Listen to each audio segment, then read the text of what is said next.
warahmatullahi wabarakatuh dan salam sejahtera diucapkan kepada Dr. Azrin dan rakan-rakan sekalian yang menonton video ini. Kenapa Fika duduk di sini? Kenapa Dr. Azrin dan rakan-rakan menonton video Fika ini? Nak tahu kan? Okey, sebelum Fika terangkan dengan lebih lanjut kenapa Fika ada dekat sini, jadi Fika kenalkan diri Fika dulu. Orang cakap tak kenal maka tak cinta. What? So marilah kita berkenal-kenal dulu, barulah kita berputus cinta. Gitu. Okey, nama diberi ialah Nur Afika binti Muhammad Nurizan, berumur 23 tahun dan merupakan pelajar tahun akhir di Universiti Utara Malaysia dan mengambil jurusan ijazah sarjana muda pendidikan bimbingan dan kaunseling. Fika merupakan pelajar semester 7 pada semester ini dan merupakan semester akhir Fika di Universiti Utara Malaysia dan akan melanjutkan praktikum atau melakukan intern di sekitar Perlis, iaitu di sebuah sekolah di sekitar Perlis pada semester hadapan. Okey, back to our topic. Kenapa Fika berada di dalam video ini? Okey, seperti yang kita tahu, seperti yang kawan-kawan tengok tajuk Fika atau intro Fika pada sebentar tadi, ya, Fika ada kat dalam video ini untuk berkongsikan pengalaman Fika sebagai seorang pelajar semester 7 dan sekaligus bekerja di pejabat. Fika membuat praktikum kat mana? Mesti kawan-kawan tak tahu kan? Atau mungkin ada yang tahu tapi terlupa. So Fika ingatkan kembali, Fika telah melakukan praktikum di pejabat SOE atau School of Education atau Pusat Pengajian Pendidikan di sekitar CHAS lah, maksudnya di sebelah sekolah kaunseling.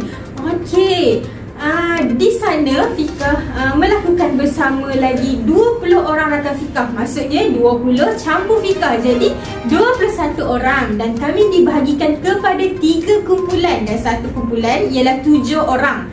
Jadi 7 campur 7 campur 7 jadi 21 orang. Ramai kan 21 orang nak duduk dalam office? Macam mana je Fika dalam office tu? Okey, dalam kami diberikan sistem penggiliran. Bermaksud di sini, contohnya macam jadual yang Fika tunjuk. Tada! Okey, jadual itu bermaksud contohnya Fika kumpulan 1, Fika dan rakan-rakan Fika lagi 6 orang kumpulan 1 dan ada daripada kumpulan 2 dan kumpulan 3. So kami bergila-gila lah, macamnya Fika hari Ahad, kumpulan 2 hari Isnin, kumpulan 3 hari Selasa, bergila-gila sampailah habis praktikum iaitu pada 20 Januari 2022 yang lepas. Okey, Fika akan kongsikan pengalaman Fika sebagai seorang kaunselor pelatih pula. Maksudnya sebagai seorang kaunselor pelatih, sebagai seorang pelajar, sebagai seorang pekerja. Macam mana Fika nak handle masalah Fika ni? Maksudnya macam mana nak bahagikan masa untuk Fika selesaikan assignment, tugasan, selesaikan sesi kaunseling ataupun selesaikan tugas sebagai seorang pekerja. Tetapi untuk pengetahuan doktor dan rakan-rakan di pejabat atau di pejabat SOE, kami macam doktor tahu, kami hanya membuatkan sistem penggiliran. Jadi kerja di sana atau tugas yang diberikan oleh penyelia agensi taklah terlalu banyak sebab kami ramai 21 orang. So kami hanya melakukan tugas-tugas yang ringan sahaja, seperti melakukan program dan sebagainya. Okey, bagi sebagai tugas sebagai seorang pelajar, Fika membagikan masa. Contohnya di sini Fika akan menyiapkan dahulu tugasan atau assignment yang diberikan oleh pensyarah. Macam doktor tahu, kami ada 5 subjek yang utama lah pada semester ini. Jadi kami akan Fika sendiri akan buat satu jadual. Fika akan siapkan dahulu apa yang perlu Fika siapkan. Macam kita tahu setiap bilik mesti ada whiteboard kan. Di whiteboard tu lah Fika akan tulis, okey, aku perlu buat apa hari ni, aku perlu buat apa esok, aku perlu buat apa lusa. Then after that Fika akan setkan masa sesi. Maksudnya sesi kaunseling mestilah kita lakukan bersama klien. Jadi Fika akan contact klien atau klien akan contact Fika. Kami akan set masa. Okey, pada tarikh sekian-sekian kita jumpa pada pukul 8 malam. Sebab kebanyakan sesi yang Fika lakukan pada malam dan pada hari yang tiada kelas. Pada hari tiada kelas, kebanyakan kita sekarang belajar secara online.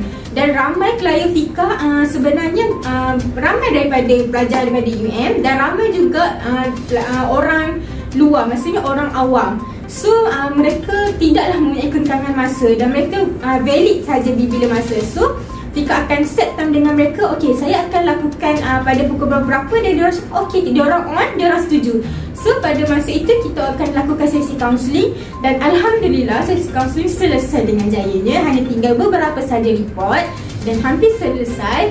Jadi itu merupakan satu pengalaman yang menarik bagi Fika. Sebab pada masa yang sama kita sebagai seorang pelajar, kita boleh menghandle atau kita boleh cari pengalaman baru sebagai seorang kaunselor pelatih. Bagi Fika is a best moment for me untuk Fika gali pengalaman Fika, untuk kita gali kita punya bakat kita untuk menjadi seorang kaunselor pelatih. Dan pada suatu hari nanti kita akan menjadi seorang guru atau sebagai seorang kaunselor pada masa hadapan. Jadi untuk rakan-rakan, Fika nak ucapkan keep it up, don't give up dan good luck for intern pada semester 8. Itu sahaja daripada saya. Terima kasih doktor dan rakan-rakan. Bye bye.